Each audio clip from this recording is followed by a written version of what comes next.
Ардактуу көрөрман, жаңы гана Зарлык Камбарлиевден «Карагым» деп аталган мыкты клипке күбө болдук. Бизде дагы да көрсөтө турган жапжаң клиптерибиз бар, андыктан жакыныраак келиңиздер. Бизде болсо кийинки коногубуз менен тапшыралы. Кыргызымдын дагы бир таланттуу мырзасы Айбек Ниязбеков «Жөнөкөй жигит» деген жаңы клип менен келген экен. Баарыңыздарды ушул мүнөттөрдө ностальгия сезимдерине кабылабыз. Себеп дегенде 10 жыл аралыгында сиз менен биз угуп жүргөн ырга жаңы дем берген Айбек мырза. Кош келдиңиз. Кош келдик, саламатсыздар. Амандашып алсаңыз болот. Ассаламу алейкум, урматтуу кыргыз элим. Баарыңыздарга чоң салам. Сиздерге буйруса 10 жыл мурун Султан майкебиз хит кылган ырды кайра жаңылап иштеп чыктык. Буйруса бүгүн клипти көрө аласыздар. Кубанычтасызбы өзүңүз? Кубанычтамын. Өзүңүзгө жактыбы? Жакты. Алгач эле сөздү ырдан баштайлычы. Эмне себептен жөнөкөй жигит? Эмне себептен дал ушул ырды тандадык?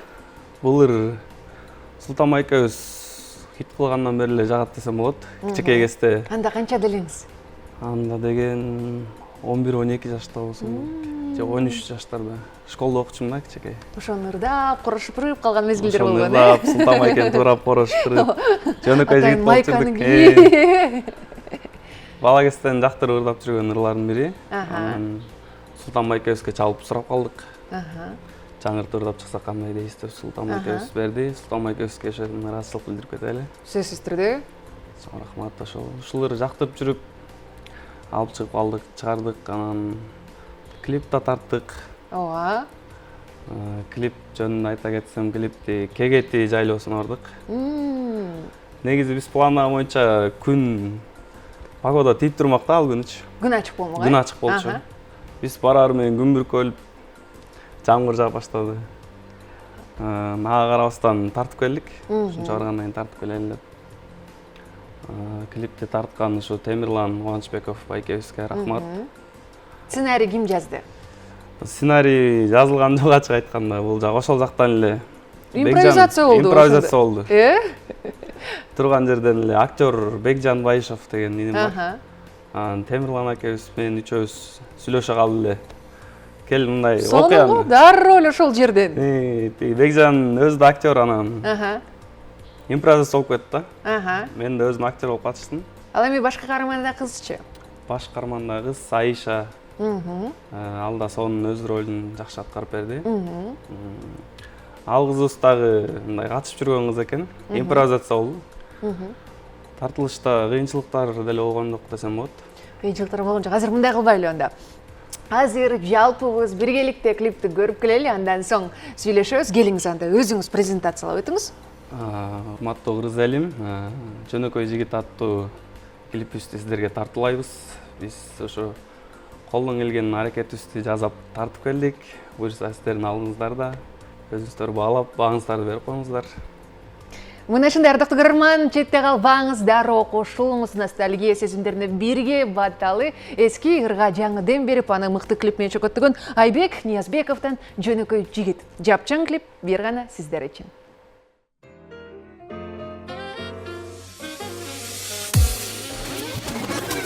Мен ушундай жөнөкөй жигит,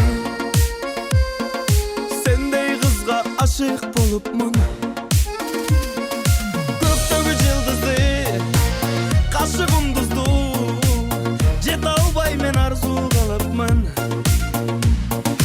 Көктөгү жылдызды, кашы кундузду, жете албай мен арзу кылыпмын.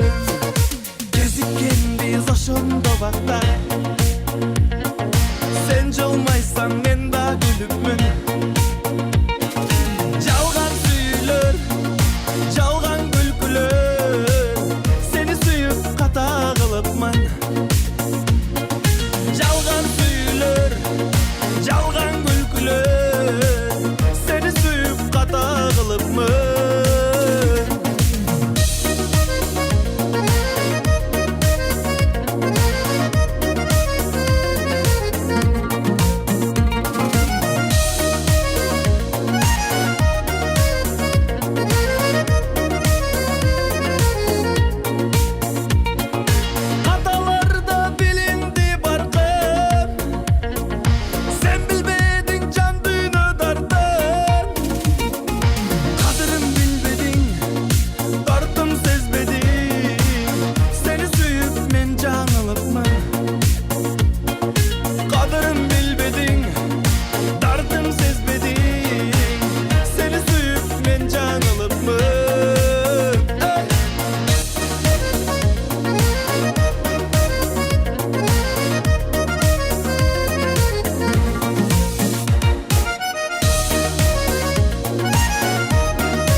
калганым мен ушундай жөнөкөй жигит сендей кызга ашык болупмун көктөгү жылдызы кашыгым тузу жете албай мен арзуу калапман жалган сүйлөр жалган күлкүлөр сени сүйүп ката кылыпмын наннанарана наннанарана наннаранарана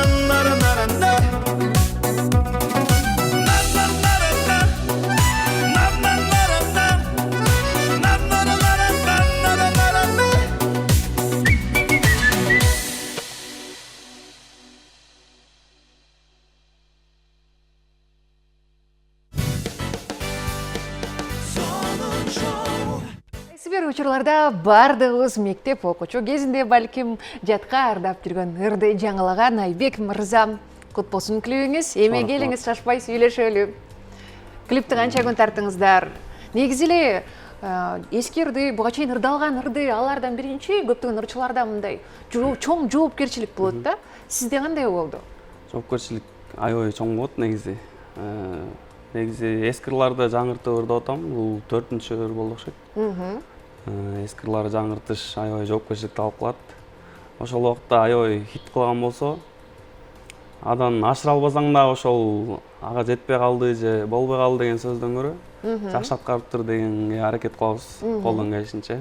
А көбүнчө каверлерге басым жасаганыңыз бул өзүңүздүн каалооңузбу же Бул деген башын айтып берейин анда. Жол мененби? Негизи биз өзүм авторскийларым менен баштагам былтыр. Анан кийин кыш мезгилинде TikTokко салдык, кавер ырдап көрөлү деп. Таласты кызды салганбыз.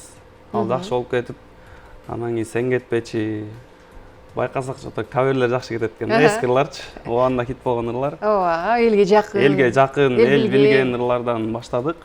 Таласты кыз, сен кетпечилер жакшы кетип баштап, анан ойлондук бир 10 чакты кавер ырдап, бир сыра үнүбүздү таанытып алып, анан автордук ырларга акырындан. Бул атайын ушундай тактика экен да. Ушундай тактика. Каверлерден ырдап, үнүбүздү бир аз көндүрүп, таанытып, анан автордук ырларга акырын секинден өтүп кетебиз. Тактикаңыз го сонун экен. Ал эми өзүңүз жөнүндө айтсаңыз, музыкалык билимиңиз канча жыл болду бүткөнүңүзгө жана башка?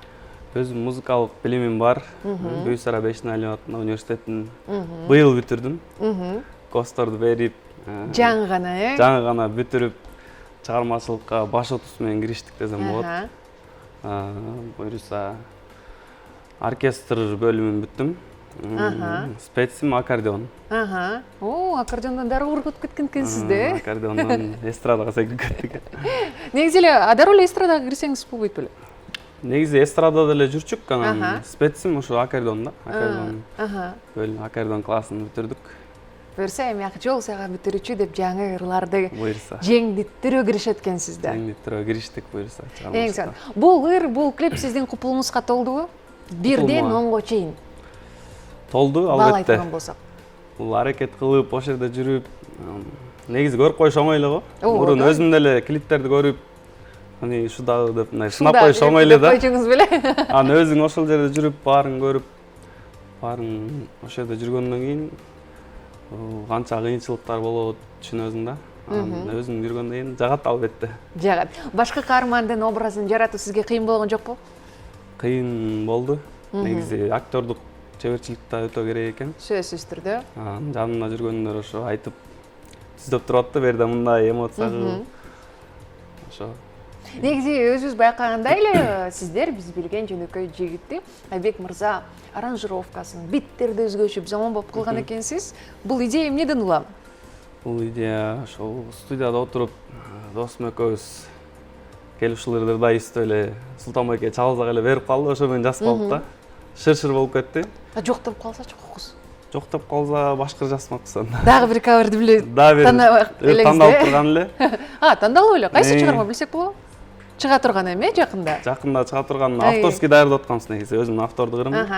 Анан ортодон бир кавер ырдап көрөлү, Султанбайкеден сурап көрөлү деп суразак эле берип калды. Анан шыр жаздык. Ушул аранжировкасын жазган Бекболут Талайбеков деген досума да рахмат. Экөөбүздүн табитибиз келишип калды десем болот. Почти 1 жылдан бери иштешебиз. Бири-бирибизди мындай жарым сөздөн эле түшүнүп, Жеңил болгон. жеңил болду да. Убакыты боюнча канча убактыңыз кетти бул клипке?